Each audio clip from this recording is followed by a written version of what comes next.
Hi and welcome. Lisa here, bringing you another product reveal with the Halloween Postage stamp set.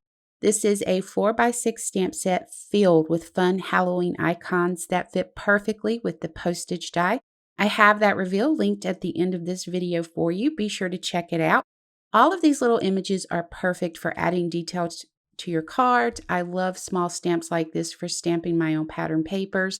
This set also includes the word push, pull, press here, open this, and close for those increasingly popular interactive cards.